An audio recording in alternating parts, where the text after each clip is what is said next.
Bem-vindos ao canal Matemática Sem Mistérios, com a série Matemática para Todos. Hoje nós vamos fazer a correção do exercício deixado no domingo para vocês, sobre a inequação do primeiro grau. E o exercício dizia o seguinte: o número 3 é solução de qual das inequações seguintes? Para a gente poder saber se o 3 é solução, é como verificar numa equação do primeiro grau. É verificar se o número 3 é raiz dessa equação, ou seja, o resultado dessa equação. Por isso dizer, verifique se o número 3 é solução da inequação.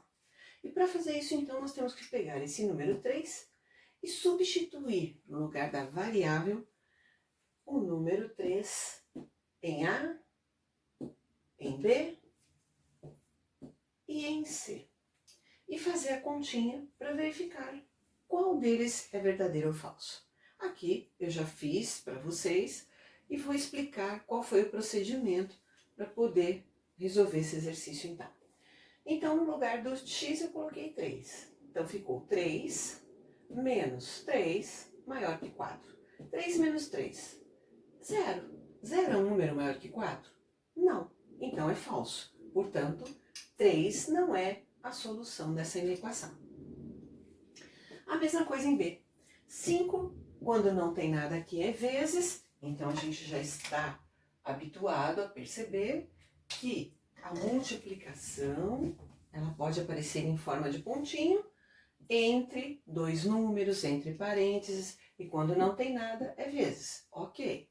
Então, 5 vezes 3 mais 1, porque no lugar do x, eu devo colocar o número 3.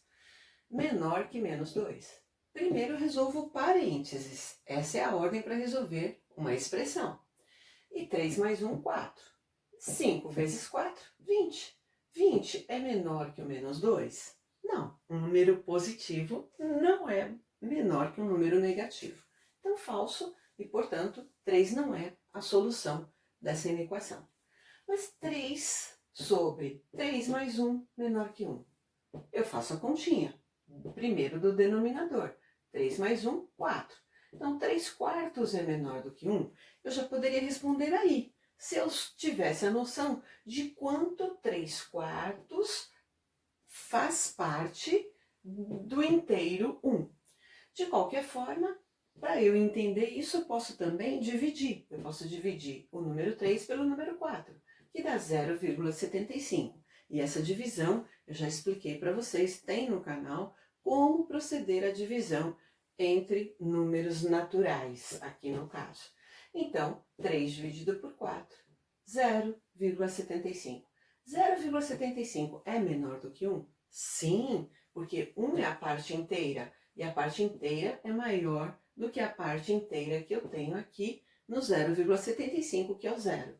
Portanto, essa afirmação é verdadeira. Logo, o número 3 é solução dessa equação.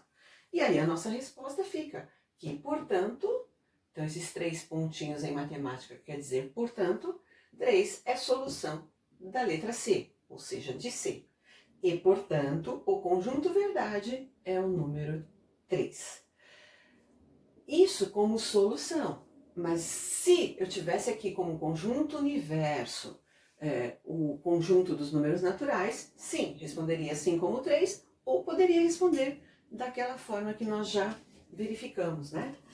Que x, que pertence aos naturais, tal que x é o próprio número 3, é igual ao 3, ok?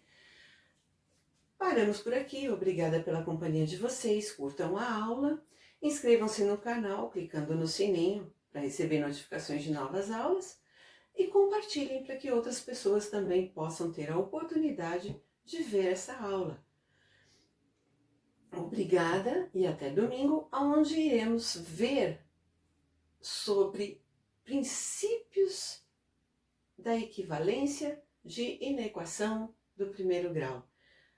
Nós já vimos isso em equação do primeiro grau e já sabemos o que acontece para poder resolver uma equação do primeiro grau através do princípio da equivalência. E nós vamos ver isso através da inequação do primeiro grau, que vale a mesma coisa. Mas até domingo, aonde nós vamos ver esse novo assunto, princípio da equivalência. Obrigada e até lá!